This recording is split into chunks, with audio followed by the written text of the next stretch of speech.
जय हिंद। स्वागत है आप सभी का इस क्लास में।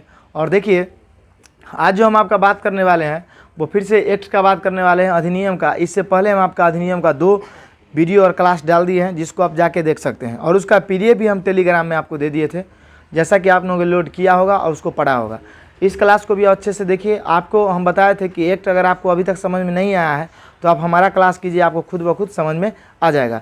तो चलिए देर न करते हुए हम क्लास का शुरुआत करते हैं। अगर हम क्लास की शुरुआत करें तो यहाँ पे समझ लीजिए थोड़ा सा। देखिए, अगर हम बात करते हैं यहाँ पे, तो आज इससे पहले की अगर हम बात करते हैं तो देखिए, इससे पहले आप कौन कौन समझ लिए थे।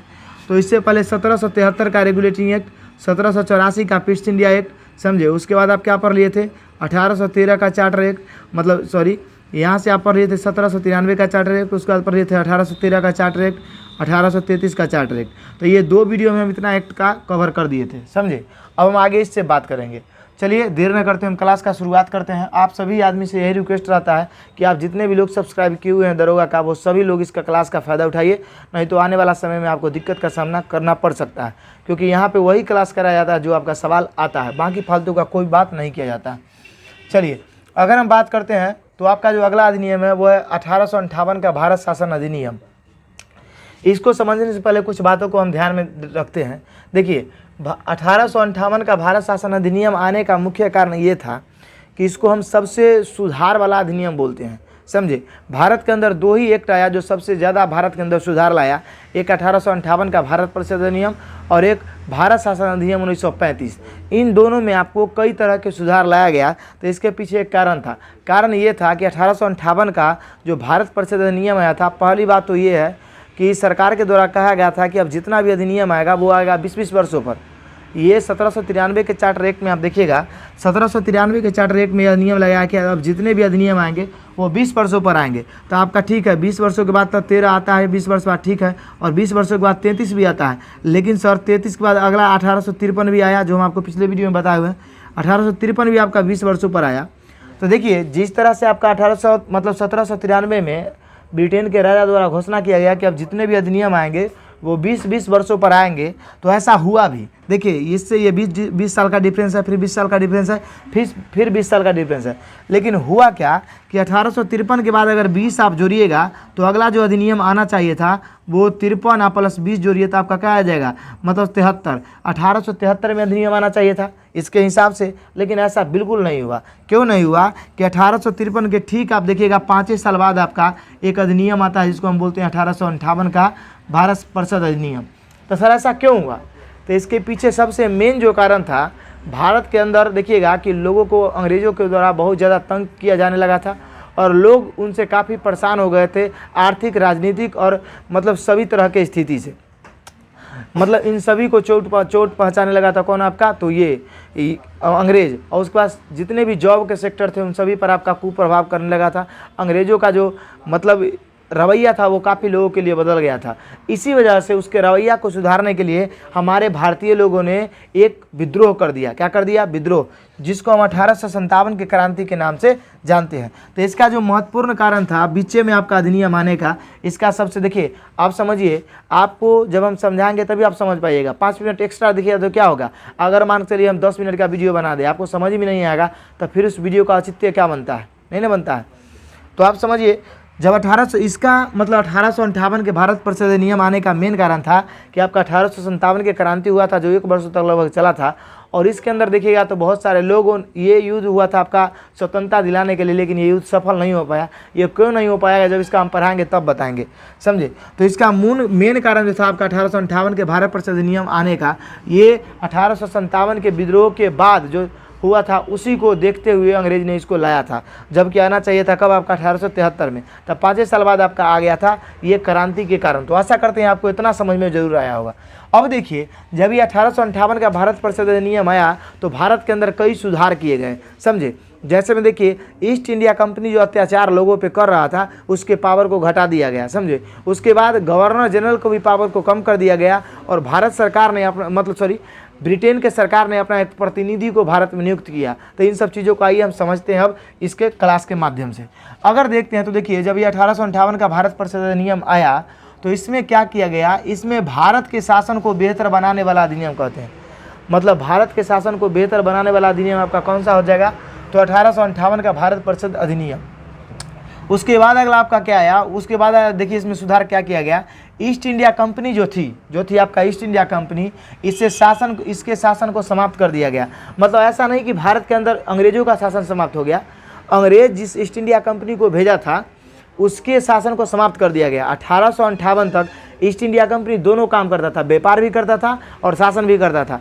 तो व्यापार के साथ साथ ही लोग क्या करने लगा, लोगों पर अत्याचार ज़्यादा करने लगा, और इसी वजह से 1857 के क्रांति विद्रोह हुआ और ब्रिटिश ईस्ट इंडिया कंपनी जगह जगह पर लड़ने लगी लोगों से, समझे। इसी वजह से आपका क्या हुआ कि ईस्ट इंडिया कंपनी का शासन समाप्त कर दिया गया। कहा भैया, मतलब ब्रिटेन के राजा ने कहा और रानी ने कहा कि देखो ईस्ट इंडिया कंपनी, अब तुम भारत को नहीं चलाओगे, तुमसे लोग तंग आ गया, तब ना 1857 का क्रांति का विद्रोह हुआ। अगर ऐसा विद्रोह दोबारा हो गया तो वो दिन दूर रहे कि भारतीय अंग्रेजों के चंगुल से मतलब निजात पा जाएगा।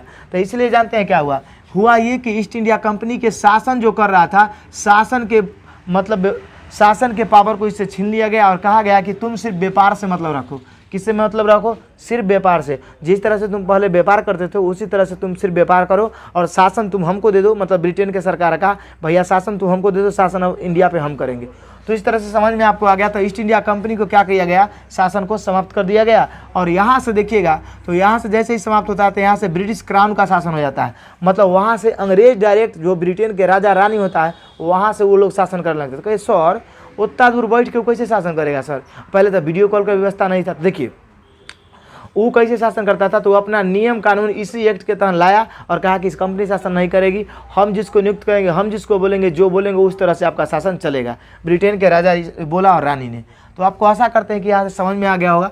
तो ईस्ट इंडिया कंपनी को समाप्त किया गया और ब्रिटेन की रानी का शासन, जिसे हम क्राउन का शासन या राजा का शासन कहते हैं, प्रारंभ हो गया। तो आशा करते हैं आपको ये समझ में आ गया होगा। लेकिन व्यापार का अधिकार था ईस्ट इंडिया कंपनी को, मतलब व्यापारी अधिकार नहीं छीना गया, समझे। आगे अगर हम बात करते हैं इसमें तो देखिए भारत के गवर्नर के जनरल को अब वायसराय बना दिया गया। क्या बना दिया गया, वायसराय। कुछ चीज़ों में इसके पदों को इजाफा दिया गया, मतलब पावर को, और कहीं कहीं पे आपका इसका पावर घटा दिया गया। और जो गवर्नर जनरल के पद थे भारत में, उसको बदल के आपका वायसराय का पद लाया गया। आपको पता होना चाहिए, जो वायसराय के पद पर आने वाले पहले व्यक्ति थे उनका नाम था आपका लॉर्ड कैनिंग। क्या नाम था आपका, लॉर्ड कैनिंग। तो जो पहले वायसराय के पद पर आए थे वो कौन थे आपके, लॉर्ड कैनिंग। और लॉर्ड कैनिंग की अगर हम बात करते हैं तो इसका जो शासनकाल था 1856 से लेकर 62 तक था। तो आप सोच के देखो कि सर लॉर्ड कैनिंग जब 56 से 62 तक है तो इसके बीच में कौन है आपका 1858 का अधिनियम। तो इसका मतलब ये भारत का अंतिम गवर्नर जनरल भी होगा और भारत का प्रथम वायसराय होगा, कौन, लॉर्ड कैनिंग। समझ में आपको आ गया। अब चलिए देखिए एक और चीज़ किया गया कि देखिए 1784 के, अगर आप पीछे नहीं देखें एक्ट को तो अब जाके 2 वीडियो डाले हैं उसको जाके देखिए, तो अभी काफ़ी ज़्यादा अच्छा से समझ में आएगा, क्योंकि हम पीछे भी समझाएं। जब 1818 के अधिनियम आया तो इसमें आपका बोर्ड ऑफ कंट्रोल तथा बोर्ड ऑफ कंट्रोल तथा बोर्ड ऑफ डायरेक्टर को समाप्त कर दिया गया। क्या कर दिया गया, समाप्त। इसी में आपका देखिए बोर्ड ऑफ डायरेक्टर तथा कंट्रोलर को समाप्त इसलिए कर दिया गया क्योंकि ये कंपनी का अंग था। एक देखता था व्यापारी मामला को, मतलब एक राजनीतिक मामला को, तो एक देखता था आपका व्यापारिक मामला को और शासन मामला को। तो कहा कि ये सब डायरेक्टर फैक्टर अब नहीं रहेगा, सबको भैया रद्द करो, ये सब कुछ नहीं रहेगा। तो बोर्ड ऑफ डायरेक्टर और बोर्ड ऑफ कंट्रोल को आपका कब समाप्त कर दिया गया, तो 1858 के भारत परिषद अधिनियम के द्वारा। ये बात आपको याद रखना है, भूलना नहीं है। आगे हम बात करते, देखिए इसमें मुगलों के पदों को समाप्त कर दिया गया। देखिए मुगल के पदों को क्यों समाप्त कर दिया गया, इसके पीछे एक कारण समझिए। अंतिम रूप से अंतिम मुगल बादशाह बहादुर शाह जफर द्वितीय, आपको पता होना चाहिए बहादुर शाह जफर द्वितीय जो अंतिम मुगल शासक थे, ये 1857 के क्रांति में नेतृत्व कर रहे थे और इनको भी अंग्रेजों ने हरा दिया और हरा के इनको रंगून मार के भेज दिया। म्यांमार जिसको बोलते हैं, म्यांमार का रंगून। ससुराल भाग के बहादुर शाह जफर चल गया रंगून, और वहाँ जब भाग के चल गया तो मुगल शासक अब कोई बचवे नहीं किया। तो जब बचा नहीं तो इस पद को क्या कर दिया गया, समाप्त कर दिया गया। आशा करते हैं आपको समझ में आ गया होगा। उसके बाद देखिए आगे क्या किया गया, उसके बाद देखिए भारत में नई पद को सचिव का पद आया। समझे, यहाँ पे भारत के लिए एक नया पद किसका सृजन किया गया, सचिव का। देखिए इस सचिव का पद कैसे तरह से बताया आपको, समझिए। सचिव का पद राज्य के अंदर जो राज्यपाल है, ठीक उसी तरह से ब्रिटेन के द्वारा ये सचिव का पद का सृजन किया गया था। ये सचिव को ब्रिटेन के सरकार भेजा था कि तुम जाओ वायसराय जैसे जैसे शासन करेगा उसका खबरवा तुम हमको देते रहना। समझ गए नहीं समझे? इसलिए सचिव का पद का सृजन किया गया था 1858 के मतलब भारत शासन अधिनियम में या भारत परिषद अधिनियम में। इसमें ये व्यवस्था किया गया था कि मतलब नया पद का सचिव का, और ये सचिव हमेशा कैमरा लगा के मतलब आंख लगा के देखता था कि वैसा गलती करा कि सही करा, ईस्ट इंडिया कंपनी क्या करा, सही करा गलत करा, इसके खबर को लेके ही देता था ब्रिटेन के सरकार को। इसलिए इस सचिव पद का मतलब सृजन किया गया था। तो बताइए आप कि जिस तरह से केंद्र सरकार का गुप्तचर राज्यपाल होता है हमारे राज्य में, उसी तरह से ब्रिटेन का गुप्तचर ब्रिटिश के अंदर था कि नहीं था, ईस्ट इंडिया कंपनी के अंदर। समझ में आया आपको? और देखिए जब ये सचिव का पद आया तो सचिव के पद की बात करते हैं तो इसमें जो प्रथम सचिव थे वो थे लॉर्ड स्टैनली। कौन थे आपके? Lord Stanley. तो आपको याद रखना है। और उसके बाद देखिए अंतिम सचिव भी आप याद करते चलिए, अगर प्रथम पूछता तो अंतिम पूछ देगा। तो देखिए अंतिम जो सचिव थे वो थे लिस्टोबेल। कौन थे आपके? लिस्टोबेल। तो आशा करते हैं आपको यहाँ तक समझ में आ गया होगा। और 1858 के मतलब क्रांति का मेन कारण क्या था, मतलब 1858 के अधिनियम का मेन कारण 1857 का महत्वपूर्ण क्रांति।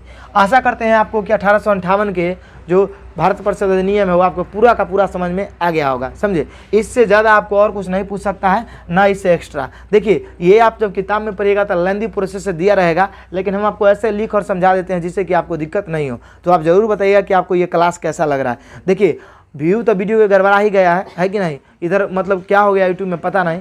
आप लोग जब कमेंट करते हैं तो अंदर से जोश जगता है वीडियो बनाने के लिए। अभी वीडियो बना रहे हैं दिन में, अभी ये वीडियो अपलोड करेंगे, समझे? क्योंकि नाइट में नहीं बना पाए थे, नाइट में ऐसे ही आपका रात 2 बज गया था। अब हम आगे बात करते हैं 1861 के भारत परिषद अधिनियम की। सर तो 1861 के भारत परिषद अधिनियम की बात करते हैं तो इसमें से ज़्यादा इंपॉर्टेंट नहीं, लेकिन एक बात बहुत ही इंपॉर्टेंट है। देखिए यहाँ से क्या किया गया कि वायसराय को एक और अधिकार दिया गया, अध्यादेश जारी करने का अधिकार।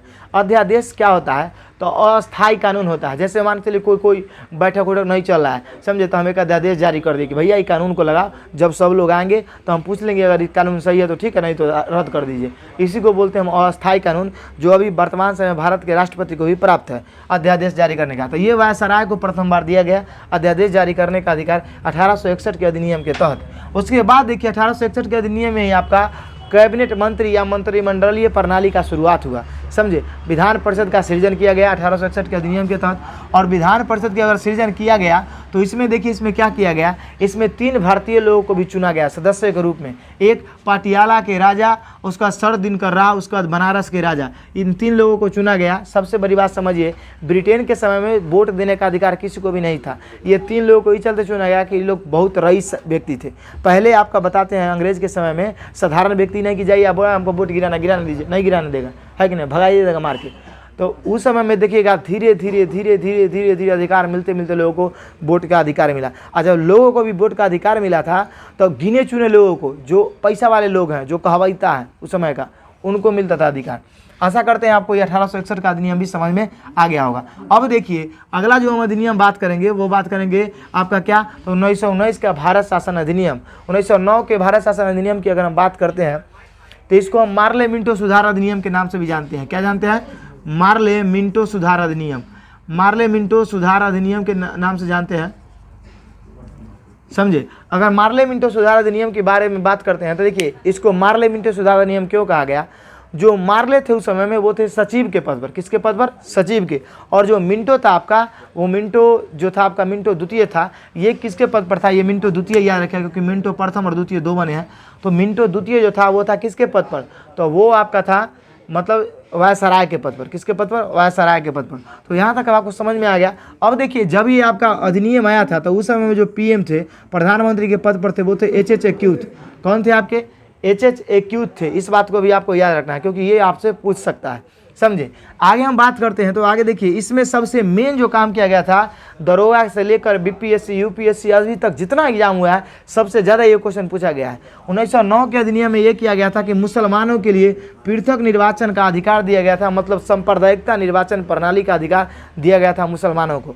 ऐसा क्या होता है समझिए, इसमें यह प्रावधान किया गया था, मुसलमानों ने अंग्रेजों को यह दिलासा दिला दिया था कि बस आप देखिए हम लोग अल्पसंख्यक है, हम लोग जब वोट गिराते हैं ना हिंदू के साथे तो उससे हमको बहुत मारता कूटता है, टॉर्चर करता है। तो इस चलते क्या कीजिए कि हमको प्रतिनिधि भी बना दीजिए, हम ही को वोटर बना दीजिए, हमारा में कोई इंटरफेयर नहीं करेगा। अंग्रेज तो जैसे खुजल हो कुटुम्ब उसने मिल हो कुटुम्ब वाला चाहता था, मतलब वो तो चाहता था कि मतलब हिंदू मुस्लिम अलग हो। तो वो क्या किया, ससुरा तुरंत ही नियम लागू कर दिया, ठीक है भैया हम मुस्लिम को अलग कर देते हैं और मतलब सॉरी हिंदू को भी अलग कर देते हैं। तो इसने सबसे पहले क्या किया कि हिंदू को अलग निर्वाचन देने का अधिकार दे दिया। इसमें प्रतिनिधि जो खड़ा होने वाले व्यक्ति थे चुनाव में वो भी आपका मुस्लिम होता था, और जो वोट देने वाला होता था वो भी आपका मुस्लिम होता था। इसी को सांप्रदायिकता या आपका मतलब मुसलमानों के लिए पृथक निर्वाचन का अधिकार बोला गया। समझ में आपको आ गया। अब देखिए, और यही चीज़ शुरुआत माना जाता है आपका पाकिस्तान के जन्म का।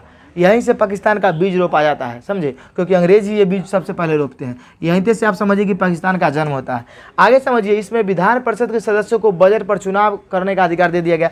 मतलब अब जो विधान परिषद के सदस्य बनते थे वो आपके बजट पर भी चुनाव कर सकते थे कि बजट से संबंधित मतलब जिधर आपका ज़्यादा वोट गया वो बजट गलत या सही है, इसको लेकर अधिकार दे दिया गया 1919 के अधिनियम के तहत। आगे समझिए, आगे अगर हम बात करते हैं तो अगला जो अधिनियम है आपका वो है, इसमें अधिनियम कहते हैं, अगला जो बात है इसमें विधान परिषद के पूरक प्रश्न पूछने का अधिकार दे दिया गया। तो ये दोनों अगर आप याद नहीं भी रखिएगा तो आपका काम चल जाएगा। मेन आप ये याद रखिए, ये याद रखिए और ये याद रखिए, तीनों चीज़ है कि नहीं। तो अगर आपको ये अधिनियम देखिए, इसमें आपको इतना का पूरा याद रखना है। इसमें आपको एक भी स्किप नहीं करना है। 1858 के अधिनियम में इसमें आपको अध्यादेश वाला बात याद रखना है, तो आपका काम बिल्कुल चल जाएगा। और दरोगा में जब भी क्वेश्चन आया है तो आपको इसी मतलब इंपॉर्टेंट से आया है, और उसके बाद आप हमेशा ध्यान रखिएगा किस तरह से क्वेश्चन आपके बनते हैं। तो चलिए आप इसका स्क्रीनशॉट लीजिए, उसके बाद आगे हम बात करते हैं, समझे। इसका स्क्रीनशॉट ले लीजिए। चलिए देखिए, हम आशा करते हैं कि आपको ये क्लास अच्छा लगा होगा, समझे। और आपको कैसा लगा ये ज़रूर आप कमेंट बॉक्स में बताइएगा।